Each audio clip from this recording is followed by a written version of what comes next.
Hello बच्चों, नमस्कार। स्वागत है आपका आपके अपने चैनल औसत पावरफुल में। आज की इस वीडियो में हम आए हैं रेल एग्ज़ाम 9th के मैथ के आंसर की एकदम सटीक, सरल और समझने योग्य भाषा में।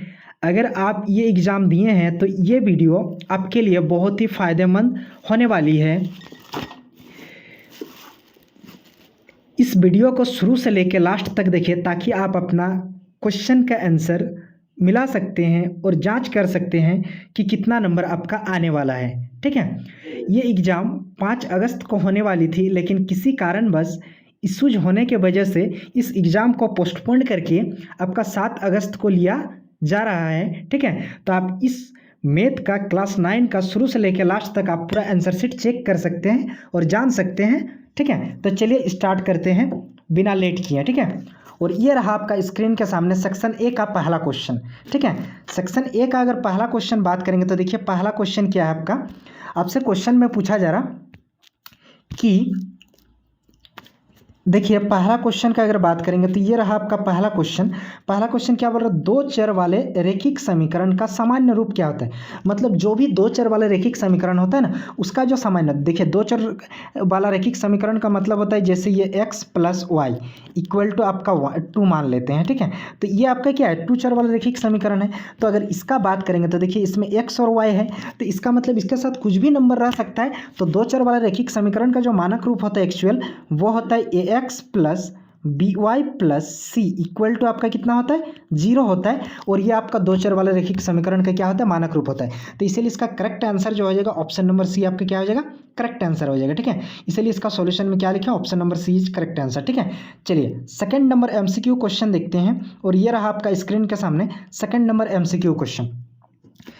रैखिक समीकरण के चर का अधिकतम घात कितना होता है। तो अगर बात करेंगे रैखिक समीकरण का, तो रैखिक समीकरण का अगर बात करेंगे तो उसका जो मैक्सिमम घात होता है, कोई भी रैखिक समीकरण दो चर वाला मान लेते हैं, जैसे x plus y equal to कितना, जैसे 5 या फिर 2 जितना भी मानिए, इसका घात कुछ नहीं है, इसका मतलब कितना है 1 है, इसका घात कुछ नहीं है, इसका मतलब कितना है। तो कोई भी जो दो चर वाला रैखिक समीकरण होता है उसका जो मैक्सिमम घात होता है, अधिक से अधिकतम जो पावर होता है वो कितना है, तो 1 होता है। तो इसलिए इसका करेक्ट आंसर जो हो जाएगा 1 हो जाएगा। तो आपका ऑप्शन नंबर ए में करेक्ट आंसर दिया है। ठीक है, इसलिए सॉल्यूशन में ऑप्शन नंबर ए लिखें। चलिए थर्ड नंबर वाला क्वेश्चन की ओर मूव ऑन करते हैं। और ये रहा आपकी स्क्रीन के सामने क्वेश्चन नंबर थर्ड। चलिए क्वेश्चन नंबर थर्ड का अगर बात करेंगे तो क्वेश्चन नंबर थर्ड क्या है, देखिए सबसे पहले क्वेश्चन को अच्छा से रीड कर लीजिएगा। रैखिक समीकरण 2x plus y equal to 4 दिया है, तो इसका कितना हल हो सकता है। तो सबसे पहले इस क्वेश्चन में आप ये जानने की कोशिश कीजिए, एक रैखिक समीकरण आपको दिया है 2x plus y equal to 4, अगर इसका कितना हल हो सकता है आपसे क्वेश्चन में पूछा जा रहा है। तो देखिए सबसे पहले x इक्वल टू एक बार अगर 0 रखेंगे तो देखिए 2x प्लस वाई की जगह क्या रखेंगे, 0। तो 0 के साथ 2 को गुना करेंगे तो 0, यानी ये आपका कितना हो जाएगा, 2 के साथ 0 गुना करेंगे तो 0, 0 आपका उधर जाएगा, प्लस 4 माइनस 0 कितना आ जाएगा 4, यानी y का वैल्यू कितना आया 4। यानी जब x इक्वल टू वैल्यू 0 रखें तो y का मान कितना आया 4 आया। और एक बार y इक्वल टू क्या कर रहे हैं, 0 रख रहे हैं, तो 2x प्लस वाई की जगह कितना 0, ये प्लस 0 है, उधर जाएगा तो माइनस 0। 4 में से 0 को घटाएंगे तो कुछ फर्क नहीं पड़ेगा, ये 2x 2 और x आपस में किसमें है, गुना में है, तो ये वाला 2 उधर जाएगा तो आपका क्या होगा, भाग होगा। तो x बराबर कितना हो जाएगा, 2 2 जा 4। यानी अगर बात करेंगे तो x का एक मान कितना आया, 2 आया, और एक कितना आया y का 4। और अगर हम बनाना चाहेंगे तो आप x इक्वल टू 1 भी रख सकते हैं। एक बार x इक्वल टू कितना रख सकते हैं, 1 रख सकते हैं। जैसे ही x इक्वल टू 1 रखे तो 2x यानी 2 इंटू 1, 2 1 जा 2, ये प्लस 2 है, उधर जाएगा तो आपका क्या हो जाएगा, -2। 4 में से 2 घटेगा तो कितना बचेगा, 2। y का वैल्यू कितना आया, 2 आया। ठीक है, इस प्रकार से तो 3 निकल चुका है इसका हल। और अगर y इक्वल टू भी अगर आप 1 रखेंगे तो इसका भी x का मान निकल जाएगा, जो यहाँ पे हम आपको बना के दिखा दिए। तो इस प्रकार से आप इसमें सोच सकते हैं कि x का कुछ भी मान रख रहे हैं तो y का वैल्यू निकल रहा है, और y का कुछ भी मान रख रहे हैं तो x का वैल्यू निकल रहा है। तो इसीलिए इसका करेक्ट आंसर जो हो जाएगा अपरिमित रूप से अनेक हल। इसका कहने का तात्पर्य है कि x और y का बहुत सारा मान होगा। ठीक है, चलिए क्वेश्चन नंबर 4 की ओर मूव ऑन करते हैं। और यह रहा आपका स्क्रीन के सामने क्वेश्चन नंबर 4। क्वेश्चन नंबर 4 क्या है, देखिए आपका क्वेश्चन नंबर 4 आपसे सेम क्वेश्चन में पूछा जा रहा है। देखिए अगर इसका बात करेंगे तो रेखिक समीकरण 2x minus Y equal to 5 स्थित बिंदु है। मतलब कौन सा बिंदु में स्थित है, ये 4 ऑप्शन दिया है। जैसे ए नंबर वाला ऑप्शन क्या दिया, 3,4, बी नंबर वाला ऑप्शन कितना दिया, -3,1, सी नंबर वाला ऑप्शन कितना दिया, 6,1, और डी नंबर वाला ऑप्शन कितना दिया, 2,-1। तो देखिए इसको सॉल्यूशन करके देखते हैं। अगर हम देखिए अगर बात करेंगे तो थोड़ा सा हम डी नंबर वाला ऑप्शन को लेके चल रहे हैं। कौन सा ऑप्शन, 2। ये देखिए यहाँ पे 2, कितना दिया, -1 दिया ना। हमेशा एक चीज़ याद रखेंगे डियर स्टूडेंट, आप सभी को पता है कि पहला वाला जो मान होता है वो किसका होता है, x का। दूसरा वाला जो मान होता है किसका होता है, y का। यानी x की जगह कितना भरेंगे 2 और y की जगह कितना भरेंगे 1। तो देखिए यहाँ पे एक रेखिक समीकरण दिया है, क्या दिया है आपका, थोड़ा सा इसको स्क्रॉल करके हम आपको दिखाना चाहते हैं। देखिए यहाँ पे 2x minus Y equal to कितना दिया, 5। तो इसमें भर देंगे तो यहाँ पे 2 × 2, 2 2 जा 4, और y की जगह मान कितना दिया, -1। यानी माइनस और माइनस गुना करेंगे तो क्या हो जाएगा, +1 हो जाएगा। क्या हो जाएगा, +1। तो यहाँ पे फाइनली +1 और ये 4 दोनों को जोड़ेंगे तो कितना आ जाएगा, 5। और बराबर का इस साइड में कितना दिया, 5 दिया। तो इसका मतलब दोनों तरफ क्या आया, बराबर आया। तो इसीलिए इसका करेक्ट आंसर क्या हो जाएगा, डी नंबर 2 सही आंसर हो जाएगा। ठीक है, चलिए क्वेश्चन नंबर 5 की ओर मूव ऑन करते हैं। क्वेश्चन नंबर 5 क्या है, देखिए आपका क्वेश्चन नंबर 5 का अगर बात करेंगे तो क्वेश्चन नंबर 5 आपका क्वेश्चन में पूछा जा रहा समीकरण 5x minus 7y equal to कितना दिया, 35। 5x minus 7y equal to कितना दिया, 35। और आपसे क्वेश्चन में साफ साफ बोल रहा है कि y की जगह मान कितना भरना है, 5 भरना है।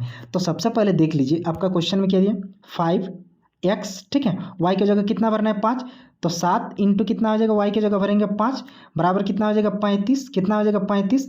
अब देखिए 5x हो गया ना, ये आपका 7 × 5 = 35, -35 होगा, उधर जाएगा तो आपका क्या हो जाएगा, +35। कितना हो जाएगा, +35। ठीक है, अब ये 5x बराबर आपका कितना हो जाएगा, 35 जोड़ेंगे तो 70। ठीक है, अगर x का मान निकालना चाहेंगे, x का मान, तो x बराबर आपका कितना हो जाएगा, 70/5 होगा। 70 कितना होगा, 5, और 14 × 5 = 70। यानी x का जो वैल्यू आया कितना आया, 14। तो इसका जो करेक्ट आंसर हो जाएगा वो कितना हो जाएगा, 14 हो जाएगा। तो देख लीजिए यहाँ पे कौन सा ऑप्शन में 14 है, यहाँ पे हम आपको बना के भी दिखा दिए हैं।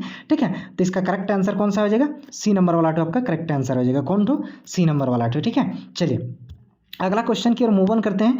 और ये रहा आपका नेक्स्ट क्वेश्चन, क्वेश्चन नंबर 6। ठीक है, क्वेश्चन नंबर 6 को ध्यानपूर्वक पढ़िए, सेम क्वेश्चन है, क्वेश्चन नंबर 5 का ही उसी का टाइप बनने वाला, एकदम सेम टाइप बनने वाला क्वेश्चन है।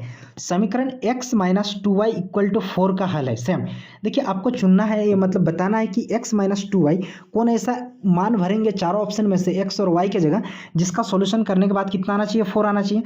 तो अगर मान लीजिए x के जगह हम 4 ले रहे हैं, x के जगह कितना ले रहे हैं, 4, और y के जगह कितना ले रहे हैं, 0, तो आपका देखिए कितना आएगा, x की जगह कितना भरेंगे, 4, तो ये आपका कितना हो जाएगा, 4। ठीक, x की जगह कितना भरें, 4, और y की जगह कितना भरना है, 0। तो 0 के साथ 2 को गुना करेंगे तो 0, 4 में से 0 को घटाएंगे तो कितना बचेगा, 4। देखिए बराबर की इधर कितना है, 4, तो 4 बराबर 4। तो इसीलिए इसका करेक्ट आंसर कौन सा हो जाएगा, तो इसका करेक्ट आंसर हो जाएगा आपका सी नंबर 2। ठीक है, चलिए अगला वाला क्वेश्चन की ओर मूव ऑन करते हैं। और यह रहा आपका अगला क्वेश्चन। चलिए ये आपका सेक्शन बी का क्वेश्चन है। और सेक्शन बी का क्वेश्चन में आपसे क्वेश्चन में पूछा जा रहा है कि दो चर वाले रेखिक समीकरण क्या है। सबसे पहले तो समझिए कि दो चर वाले रेखिक समीकरण होता क्या है। ठीक है, सबसे पहले देखिए दो चर वाले रेखिक समीकरण का मतलब होता है जैसे x + y इक्वल टू कितना है, 2, कोई भी हो, इसका घात कितना है भाई, कुछ नहीं है तो 1, कुछ नहीं है मतलब 1। मतलब दो चर वाले रेखिक समीकरण वैसा समीकरण होता है जिसमें दो चर होता है और जिसमें आमतौर पर x और y दोनों पर इसकी घात कितना होता है, अधिकतम घात कितना होता है, 2 होता है। अधिकतम घात कितना होता है, 2 होता है। तो वहीं लिखे हैं जिसमें दो चर वाले होते हैं जिसमें आमतौर पर x और y दोनों का घात कितनी होती है, अधिकतम 1 होती है। और दो चर वाले रेखिक समीकरण का मानक रूप क्या होता है, ax + by + c equal to क्या होता है, 0 होता है। तो यहीं इसका क्या हो जाएगा, करेक्ट आंसर हो जाएगा। ठीक है, चलिए क्वेश्चन नंबर 8 की ओर मूव ऑन करते हैं। और यह रहा आपका स्क्रीन के सामने क्वेश्चन नंबर 8। ठीक है, चलिए क्वेश्चन नंबर 8 क्या है, रेखिक समीकरण 2x + 3y इक्वल टू 4.37 को आप किस रूप में व्यक्त कीजिए, ax + by + c equal to 0 के रूप में आपको क्या करना है, व्यक्त करना है। ठीक है, मतलब x के साथ जो चीज़ गुना में है उसको a लिखा, y के साथ जो चीज़ गुना में है उसको b लिखा, और किसी भी प्रकार का कोई गुना नहीं है उसको क्या लिखेंगे, c। तो देखिए सबसे पहले अगर बात करेंगे तो इसमें x के साथ गुना में कितना है, 2 है, तो a इक्वल टू आपका कितना हो जाएगा, 2। y के साथ गुना में कितना है, देखिए 3 है, तो b इक्वल टू आपका कितना हो जाएगा, 3। और यह प्लस है, प्लस 4.37 है, तो इधर आएगा तो आपका क्या हो जाएगा, माइनस, क्योंकि इधर है, C2 इधर है, तो इधर आएगा तो आपका c इक्वल टू वैल्यू कितना हो जाएगा, -4.37 37 और यहीं तो इसका क्या हो जाएगा, करेक्ट आंसर हो जाएगा। ठीक है, तो चलिए हम आपको नेक्स्ट पेज में बना भी दिए हैं, वहाँ से भी आप इसको क्या कर सकते हैं, समझ सकते हैं। ठीक है, और यहीं तो इसका क्या हो जाएगा, फाइनली आपका आंसर हो जाएगा। ठीक है, चलिए क्वेश्चन नंबर 9 की ओर मूव ऑन करते हैं, और ये रहा आपका क्वेश्चन नंबर 9। ठीक है, क्वेश्चन नंबर 9 क्या है, देखिए, रेखिक समीकरण x माइनस 3y को ax plus b y plus c equal to 0 के रूप में व्यक्त कीजिए। सबसे पहले देख लीजिए x इक्वल टू कितना दिया आपका डियर स्टूडेंट, 3y, ये प्लस 3y है, इधर आ जाएगा तो क्या हो जाएगा, माइनस 3y इक्वल टू 0। अभी जस्ट इसका 8 नंबर जैसा बताएं वही क्वेश्चन है। देखिए x के साथ कुछ गुना नहीं है, इसका मतलब 1 है, y के साथ कितना गुना है, -3 है, और c में कुछ नहीं है तो इसको आप 0 मान सकते हैं, और यहीं इसका क्या हो जाएगा, फाइनली आपका आंसर हो जाएगा। ठीक है, चलिए क्वेश्चन नंबर 10 की ओर मूव ऑन करते हैं, और ये रहा आपका स्क्रीन के सामने क्वेश्चन नंबर 10। ठीक है, क्वेश्चन नंबर 10 को पहले पढ़ के क्वेश्चन को समझ लेते हैं। क्वेश्चन को अगर समझ लिया तो आंसर शीट कुछ नहीं, एक नोटबुक की कीमत एक कलम की कीमत से कितना है, 2 गुना है। अगर मान लीजिए आपसे क्वेश्चन में पूछा जा रहा है कि एक कलम का कीमत अगर y रुपया है, ठीक है, और एक नोटबुक का कीमत कितना है, x रुपया है, तो ये नोटबुक का जो कीमत है कलम की कीमत से कितना गुना है, 2 गुना है। तो अगर देखिए बात करेंगे तो ये आपका नोटबुक है और ये आपका क्या है, कलम है। तो अगर बात करेंगे देखिए, तो ये नोटबुक जो है इसका जो प्राइस है, इसका जो दाम है, इस कलम का दाम से कितना गुना है, 2 गुना है। 2 एक्चुअली आपका x में गुना करने बोल रहा है, 2 किस में गुना करने बोल रहा है, x में। लेकिन 2 चर वाले रैखिक समीकरण का मेन जो खासियत होता है, मेन जो फंडा होता है, जिसमें गुना करने के लिए बोला जाएगा उसमें हम गुना नहीं करेंगे। इसके पीछे कारण क्या है, तो उसमें अगर गुना कर देंगे तो वो कभी बराबर नहीं आएगी, क्योंकि बीच में कौन सा सिंबल है, बराबर है। तो इसीलिए जिसमें गुना नहीं करने बोलेगा उसी में हम गुना करेंगे। तो किसमें गुना करेंगे, इसमें गुना करेंगे, y में। तो x बराबर आपका क्या हो जाएगा, 2y, और 2y आपका प्लस में, इधर आ जाएगा तो आपका क्या हो जाएगा, माइनस, इक्वल टू 0। यहीं तो आपका क्या हो जाएगा, रैखिक समीकरण। ठीक है, तो यहाँ पे हम आपको मान के भी बना दिए, आपको अच्छा प्रकार से आप देख सकते हैं। मान लिया कि नोटबुक की कीमत इक्वल टू x रुपया, तथा मान लिया कि कलम की कीमत इक्वल टू y रुपया। ठीक है, उसके बाद क्या लिखा, देखिए प्रश्न से x इक्वल टू क्या लिखे हम, 2y, क्योंकि गुना तो किस में कर रहा है, x करने के लिए बोल रहा है, लेकिन बराबर करने के लिए हम y में गुना की। ये 2y है, इधर आ जाएगा तो माइनस, और यहीं तो आपका फाइनल क्या आ जाएगा, आंसर हो जाएगा। ठीक है, चलिए अगला क्वेश्चन की ओर मूव ऑन करते हैं। ये रहा आपका अगला क्वेश्चन। ठीक है, अगला क्वेश्चन देखिए, क्वेश्चन नंबर 11 हम आपको जैसे समझाएंगे, क्वेश्चन नंबर 12 भी आपका सेम वैसे ही बनेगा, नो एनी चेंज।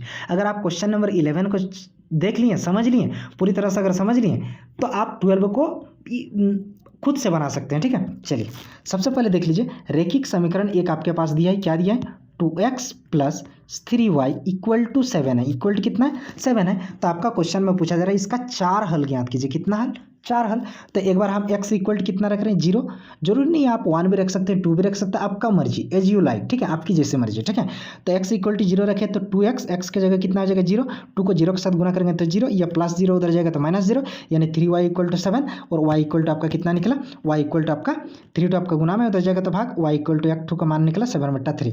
दूसरा हल अगर ज्ञात करेंगे तो दूसरा हल क्या हो जाएगा, देखिए y इक्वल टू एक बार 0 रख रहे हैं, y इक्वल टू क्या रख रहे हैं, 0। तो y की जगह क्या भरेंगे, 0। 3 इंटू 0, 0 के साथ गुना करेंगे तो 0, ये प्लस 0 है, उधर जाएगा तो आपका माइनस 0। 7 में से 0 को घटाएंगे तो आपका क्या आ जाएगा, 7 ही आएगा। ठीक है, तो इसका करेक्ट आंसर क्या हो जाएगा, 2x इक्वल टू 7, और 2 टू गुना में उधर जाएगा तो भाग, तो 2x की जगह मान कितना आया, 7/2। चलिए और 2 हल इसका ज्ञात कर लेते हैं। चलिए नेक्स्ट पेज की ओर मूव ऑन करते हैं। देखिए और 2 हम क्या करेंगे, x के जगह एक बार 1 रखेंगे और एक बार y के जगह क्या रखेंगे, 1। तो देखिए x के जगह जैसे हम 1 रखें, ठीक है, तो x के जगह 2 इंटू एक्स के जगह 1, 2 1 जा 2, ये प्लस 2 है। 7 में से 2 घटाएंगे तो कितना बचेगा, 7 में से 2 घटाएंगे तो 5, और 3 तो आपका गुना में उधर जाएगा तो आपका क्या होगा, भाग, यानी y इक्वल टू आपका कितना है, 5/3। उसी प्रकार एक बार y इक्वल टू कितना रखें, 1। ठीक है, और x का मान क्या किया, निकाले तो x का मान कितना आया, 2 आया। x का मान कितना आया, 2 आया, और यहीं तो इसका चारों हल आपका क्या आ जाएगा, आंसर हो जाएगा। ठीक है, चलिए नेक्स्ट क्वेश्चन की ओर मूव ऑन करते हैं।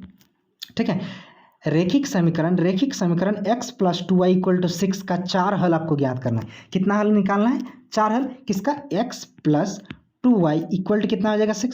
तो अभी हम आपको समझाएंगे, एक बार x की जगह 0 रखना है, y का मान निकालना है, एक बार y की जगह 0 निकालना है, रखना है, और x का मान निकालना है, 2 हो गया। उसी प्रकार एक बार x की जगह 1 रखना है, फिर y का निकालना है, 3 टू हो गया। उसी प्रकार एक बार y की जगह 1 रखना है और x का मान निकालना है, 4 टू हो गया। तो देखिए यहाँ पे हम आपको चारों हल निकाल के हम आपको दे दिए हैं। ठीक है, आप देख सकते हैं यहाँ पे। ठीक है, एक बार हम x इक्वल टू 0 रखें, फिर y का मान निकालें, एक बार y की जगह 0 रखें, फिर x का मान निकालें। उसी प्रकार से हम क्या किए, देखिए एक बार यहाँ पे हम x का मान एक बार क्या किए, 1 रखें, ठीक है, और y का मान निकाले। उसी प्रकार एक बार y का मान 0 रखें और x का मान निकाले, ठीक है। आई होप हमको लगता है कि आप इस क्वेश्चन का आंसर यानी रियल एग्जाम 2024 का जो 5 अगस्त को होने वाली एग्जाम था वो किसी कारण बस डिले होने की वजह से ये आपका 7 अगस्त को हो रहा है। तो अगर इसका आपको पूरा आंसर शीट चाहिए तो हम आपका डिस्क्रिप्शन के लिंक में डाल दूंगा, वहाँ से आप PDF डाउनलोड कर सकते हैं। तो ये आंसर शीट जान के आपको कैसा लगा कमेंट सेक्शन में कमेंट करके बोलिए, कमेंट करके बताइए। चलिए मिलते हैं नेक्स्ट वीडियो में, तब तक के लिए जय हिंद, थैंक यू।